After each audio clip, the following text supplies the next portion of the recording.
충격적입니다. 정말 믿을 수 없는 결과입니다.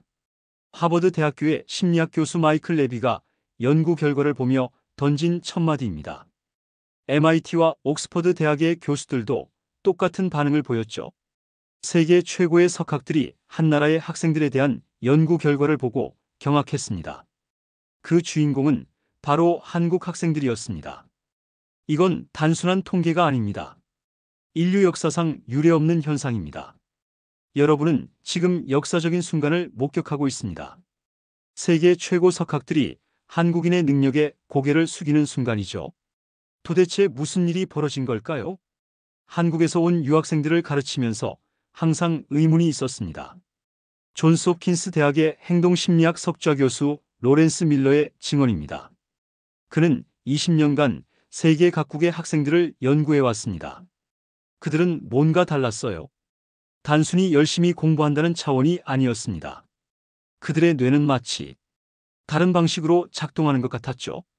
밀러 교수는 감히 상상할 수 없는 가설을 세웠습니다.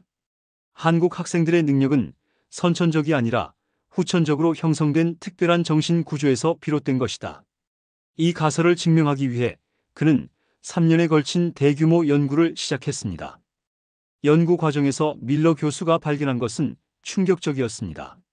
한국 학생들의 뇌 스캔 결과 문제 해결 시 전두엽 활성화 패턴이 다른 나라 학생들과 확연히 달랐습니다. 마치 슈퍼컴퓨터처럼 작동하는 뇌. 그것은 타고난 능력일까요? 아니면 후천적으로 형성된 능력일까요? 한국 학생의 이러한 놀라운 검사 결과에 대해 좀 더 파헤쳐 보고 싶었던 밀러 교수는 급기야 한국까지 방문했습니다. 밀러 교수는 서울의 한 고등학교를 방문했습니다. 새벽 5시, 어둠이 채 가시지 않은 시간. 학교 도서관은 이미 학생들로 가득 차 있었습니다. 세계 어느 나라에서도 볼 수 없는 광경이었습니다.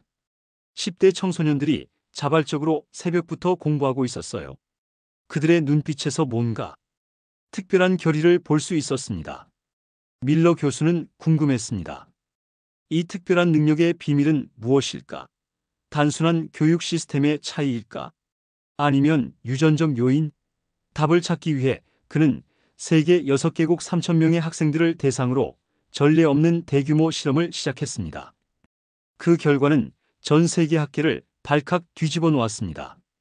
여러분, 지금부터 밀러 교수가 발견한 충격적인 진실, 세계가 한국 학생들에게 주목한 진짜 이유를 낱낱이 파헤쳐 보겠습니다. 이 영상이 끝날 때쯤 여러분은 한국인으로서의 자부심이 폭발할 것입니다. 당신 안에도 이 놀라운 능력이 잠재되어 있다는 사실 알고 계셨나요? 인간의 뇌는 미스터리입니다. 우리가 아는 것보다 모르는 것이 훨씬 많죠. 존스 홉킨스 대학교의 행동심리학 석좌 교수 로렌스 밀러는 TV 다큐멘터리에 출연해 이렇게 말했습니다. 그의 연구실 벽면에는 세계 각국 학생들의 뇌 스캔 이미지가 빼곡히 붙어 있습니다. 그중 한 섹션에는 빨간색 원이 쳐진 이미지들이 따로 모여 있습니다. 모두 한국 학생들의 뇌 스캔이었죠. 제가 20년간 연구해온 분야는 인간의 학습 능력입니다. 특히 뇌가 어떻게 정보를 처리하고 문제를 해결하는지에 관심이 많았죠. 자신의 연구실을 안내하며 밀러 교수가 설명합니다. 그는 평범한 학자처럼 보이지만 학계에서는 파격적인 천재로 불립니다. 하버드에서 심리학과 신경과학을 전공하고 29살에 최연소 정교수가 된 인물이죠. 그의 저서 인간 행동의 근원은 세계 23개 언어로 번역되었고 200만 부 이상 팔린 베스트셀러입니다. 2018년 제 인생을 뒤바꿀 사건이 일어났습니다. 밀러 교수의 눈빛이 달라집니다.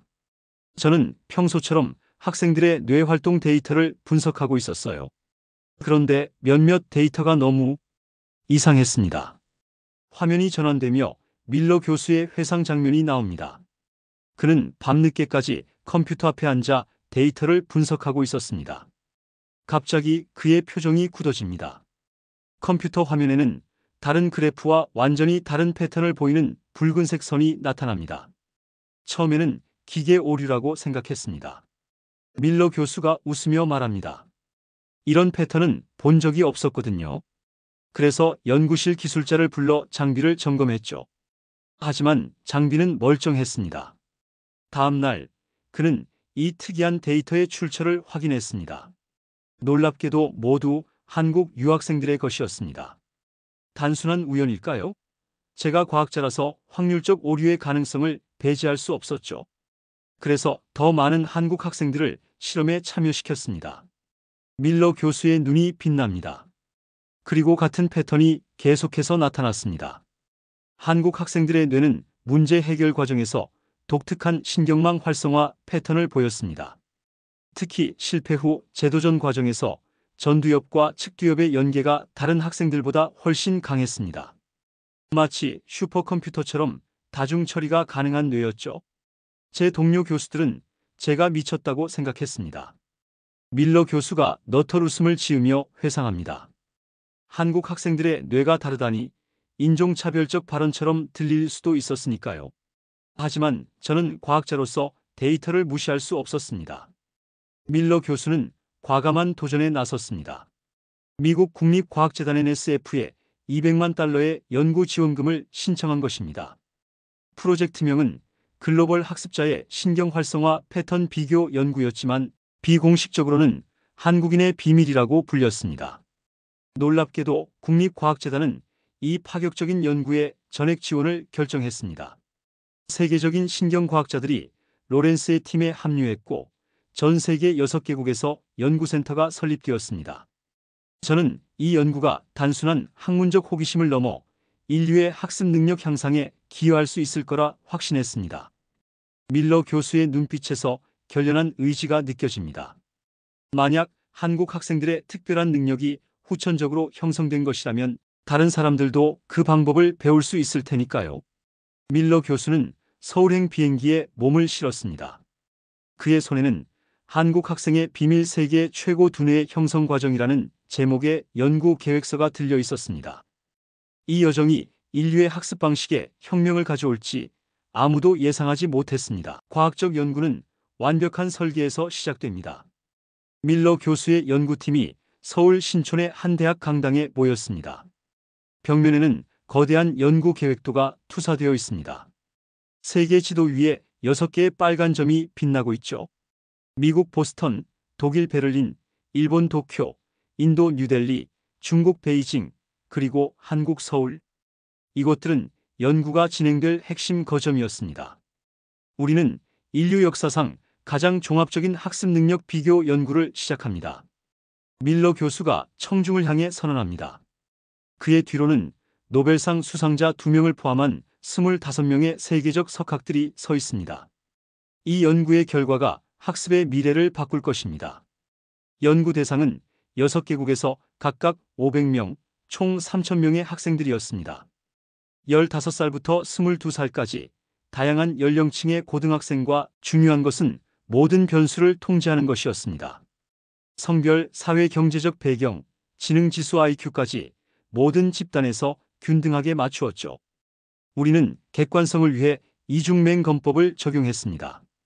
밀러 교수의 동료이자 하버드 의대 교수인 사라 김이 설명합니다.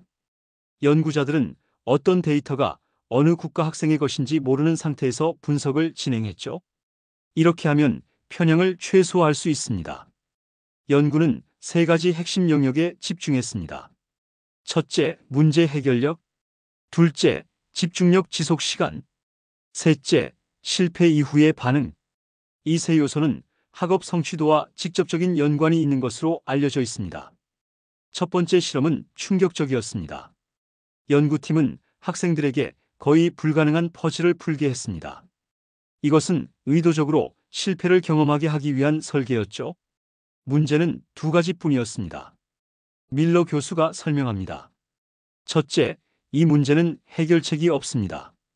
둘째, 학생들은 그 사실을 모릅니다. 카메라는 실험실 안을 비춥니다.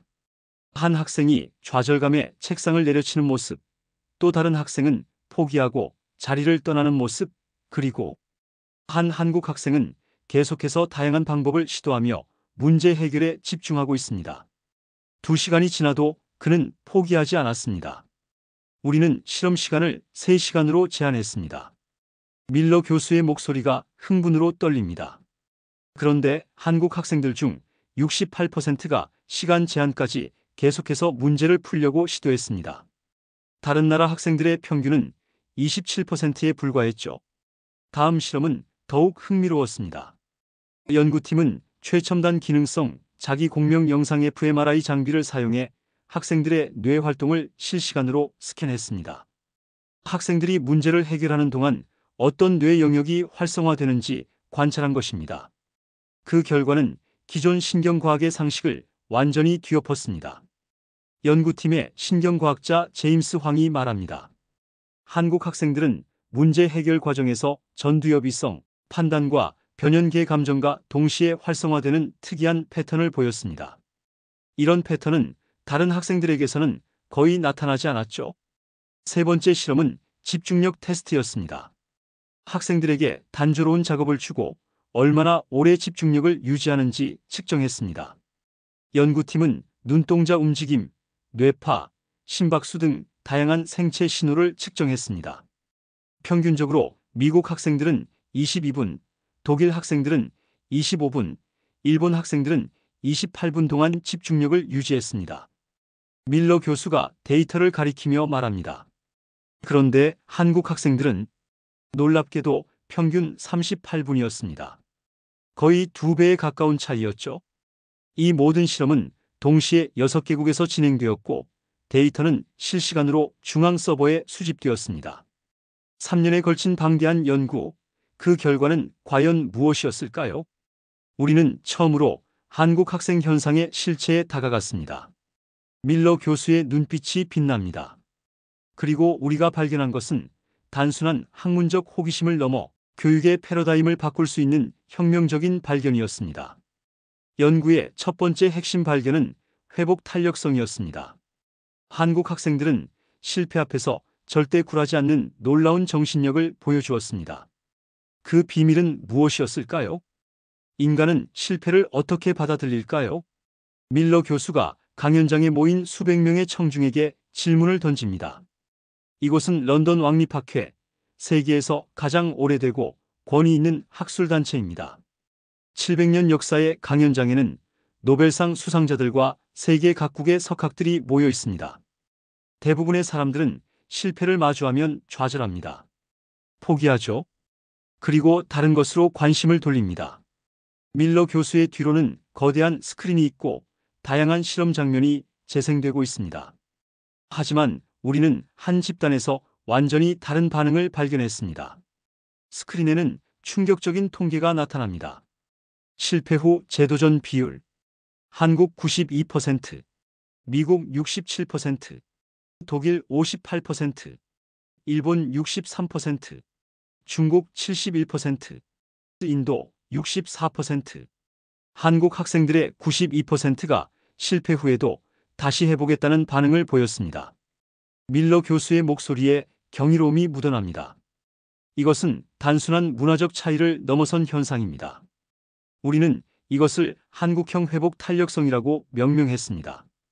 청중석에서 웅성거림이 일어났고 한 노벨 생리의학상 수상자가 손을 들고 질문합니다.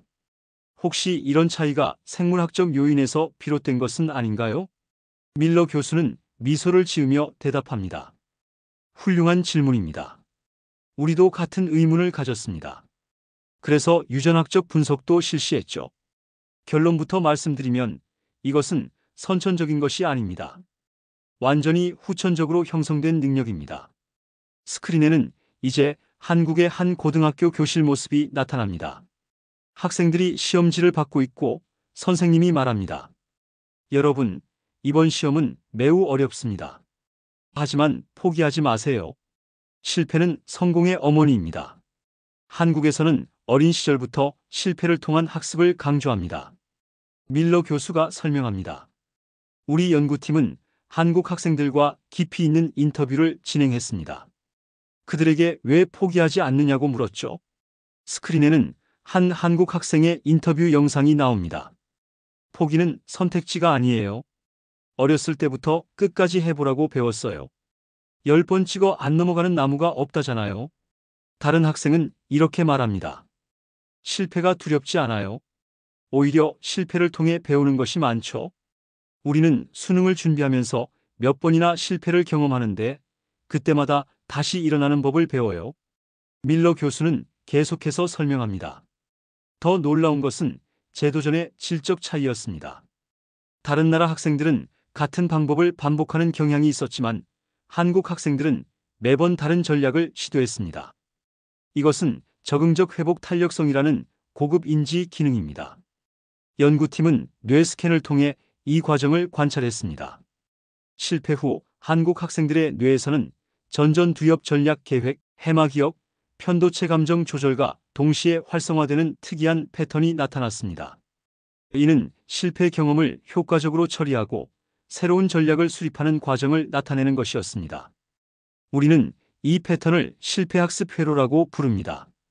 밀러 교수가 자신의 연구를 자랑스럽게 설명합니다. 한국 학생들의 뇌는 실패를 효과적인 학습 기회로 전환하는 특별한 능력을 발달시켰습니다. 왕립학회의 회장이 감탄하며 말합니다. 이것은 단순한 교육 방법론을 넘어선 발견입니다. 인간의 잠재력에 대한 우리의 이해를 완전히 바꿀 수 있는 연구군요.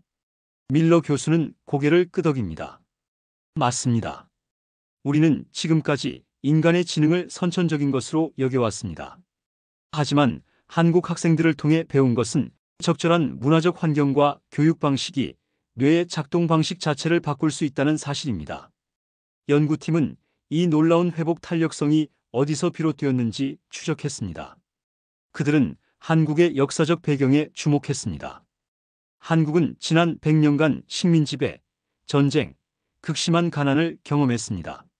밀러 교수의 목소리가 진지해집니다. 그런 국가적 트라우마를 극복하는 과정에서 포기하지 않는 정신이 문화적 DNA에 새겨진 것 같습니다. 특히 교육을 통한 성공 사례가 세대를 거쳐 전해지면서 이런 회복, 탄력성이 젊은 세대에게 계승된 것으로 보입니다. 왕립학회의 강연은 세계 언론의 대대적인 조명을 받았습니다.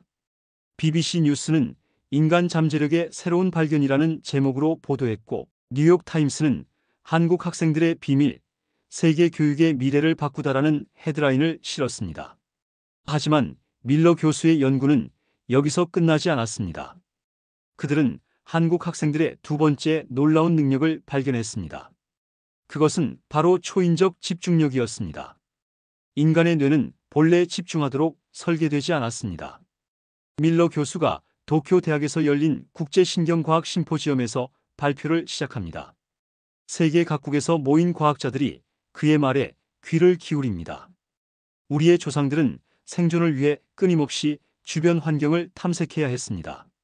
소리, 움직임, 냄새, 모든 변화에 즉각 반응해야 했죠. 그래서 인간의 뇌는 기본적으로 산만함이 기본 상태입니다. 스크린에는 현대인의 평균 집중 시간을 보여주는 그래프가 나타납니다. 2000년에는 12초, 2010년에는 8초, 2020년에는 단 5초. 디지털 시대의 도래와 함께 인간의 집중력은 급격히 저하되고 있습니다. 그런데 우리는 한 집단에서 이런 추세에 완전히 역행하는 현상을 발견했습니다. 밀러 교수의 목소리가 높아집니다. 한국 학생들은 현대 사회의 모든 유혹과 방해 요소 속에서도 놀라운 집중력을 유지하고 있었습니다. 집중력 지속 시간. 한국 38분, 미국 22분, 독일 25분, 일본 28분, 중국 29분, 인도 26분. 한국 학생들은 평균 38분 동안 깊은 집중 상태를 유지했습니다. 밀러 교수가 경이로운 표정으로 말합니다. 이는 다른 나라 학생들의 평균보다 거의 50%나 높은 수치입니다. 마치 자연의 법칙을 거스르는 듯한 능력이었죠. 연구팀은 집중력의 질적 측면도 분석했습니다. 그들은 학생들의 뇌파를 측정하여 깊은 집중 상태를 나타내는 알파파와 세타파의 비율을 조사했습니다. 한국 학생들은 집중 중에 이상적인 뇌파 패턴을 오래 유지했습니다. 더 놀라운 것은 한국 학생들이 집중력 회복에 걸리는 시간이었습니다. 밀러 교수의 동료인 신경과학자 마이클 첸이 설명합니다. 대부분의 학생들은 방해를 받은 후 집중력을 회복하는 데 평균 23분이 걸렸습니다. 하지만 한국 학생들은 단 8분 만에 다시 깊은 집중 상태로 돌아갔습니다. 이 놀라운 집중력의 비밀은 무엇이었을까요? 연구팀은 한국 학생들의 일상을 관찰했습니다. 그들은 어렸을 때부터 장시간 집중하는 훈련을 받아왔다는 사실을 발견했습니다. 유치원 때부터 시작된 학습 시간은 나이가 들수록 점점 늘어났고 고등학생이 되면 하루 10시간 이상 공부하는 것이 일상이 되었습니다. 연구팀은 서울의 한 고등학교를 방문했습니다. 촬영팀의 카메라는 아침 7시부터 밤 11시까지 계속되는 학생들의 하루를 기록했습니다. 수업, 자습, 학원, 심야 자율학습까지. 그들은 마치 마라톤 주자처럼 끊임없이 정신적 에너지를 소비하고 있었습니다. 한국 학생들은 집중력의 근육을 키워왔습니다. 밀러 교수가 설명합니다. 마치 마라톤 선수가 꾸준한 훈련으로 지구력을 키우듯 그들은 매일의 학습을 통해 집중력이라는 정신적 근육을 단련해 온 것입니다. 연구팀은 또 다른 놀라운 현상도 발견했습니다. 한국 학생들의 반복 학습 태도였습니다. 그들은 같은 문제를 여러 번 풀고 같은 개념을 다양한 각도에서 학습하는 경향이 강했습니다.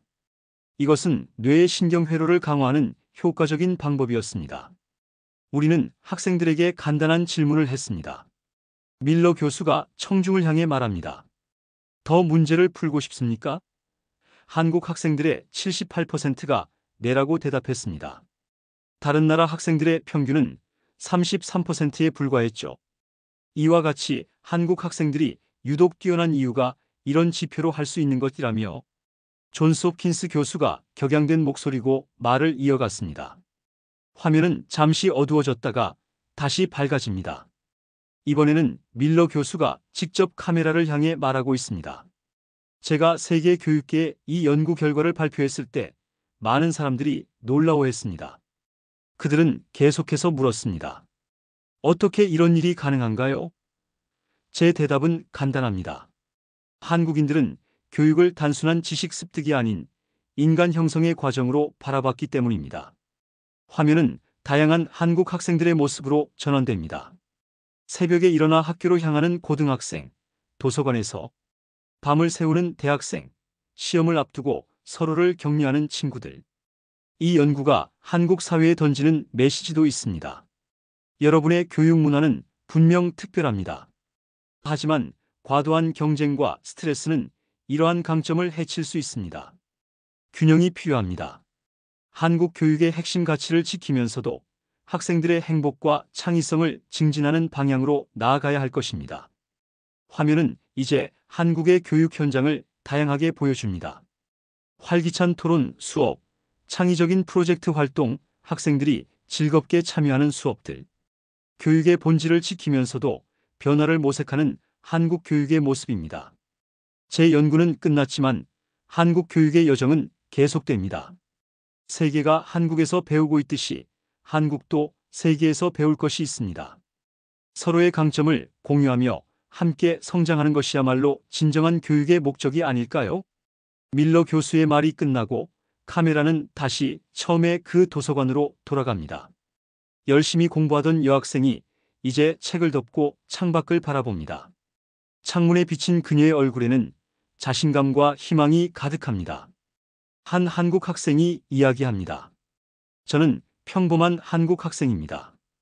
때로는 공부가 힘들고 지칠 때도 있지만 저는 포기하지 않습니다. 그것이 우리의 방식이니까요.